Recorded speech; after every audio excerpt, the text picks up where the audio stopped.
जिनकी जाति का पता नहीं वो जनगणना की बात करते हैं। अनुराग ठाकुर ने ऐसा लोकसभा में बोला। मिनट में समझते हैं जाति जनगणना का मसला क्या है। जाति जनगणना की शुरुआत 1931 में अंग्रेज सरकारों के द्वारा हुई थी।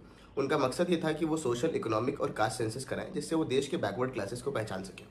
1951 आते आते तक जब देश आज़ाद हो चुका था और देश में कांग्रेस की सरकार बन गई थी, कांग्रेस की सरकार ने इसका अपोज किया और बोला ये देश में एक डिवीजन क्रिएट करता है और कास्ट सिस्टम को रीइंफोर्स करता है, जिसके बाद इसे बंद कर दिया गया। लेकिन थ्रू आउट द हिस्ट्री इसकी बार बार मांग उठती रही, अलग अलग दलों के द्वारा, अलग अलग लोगों के जरिए। तो ये समझते हैं कि इसकी ज़रूरत है भी या नहीं।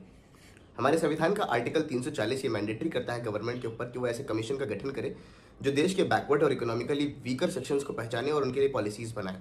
इसीलिए एक तरीके से तो ये जरूरत है। दूसरा, अभी विपक्ष की डिमांड क्या है? देखिए, गवर्नमेंट से बार बार विपक्ष ये डिमांड करता रहा है कि उसे कास्ट सेंसस कराना चाहिए। इसका सिंपल मतलब ये है कि जब भी गवर्नमेंट जनगणना करवाए तो उसमें एक कॉलम एक्स्ट्रा ऐड कर दे उस फॉर्म में, जिसमें सारी एंट्रीज एंटर करी जाएंगी, जैसे कि नेम, एड्रेस, जेंडर। वहाँ पर एक एक्स्ट्रा कॉलम होना चाहिए कास्ट। जैसे कि अगर आप जनरल हैं, आप ओबीसी हैं, तो उसमें लिखा होगा। इससे फायदा ये होगा कि जब सारा डेटा एक साथ कलेक्ट हो जाएगा, सो हम नंबर ऑफ जनरल, कितने जनरल हैं, कितने ओबीसी हैं, कितने एससी एसटी हैं, हम उसको आइडेंटिफाई कर सकते हैं और देश के जो भी रिसोर्सेज है उसको अकॉर्डिंगली डिवाइड कर सकते हैं, जैसे कि नौकरियों में। लेकिन प्रॉब्लम यह है कि गवर्नमेंट का इसमें कहना है कि इससे एक बेसिकली एक डिवाइड क्रिएट होता है कास्ट के बेसिस पर, ना कि इनकम और बैकवर्डनेस के बेसिस पर, जो एक सबसे बड़ा कंसर्न रहा है इस देश में हिस्टोरिकली।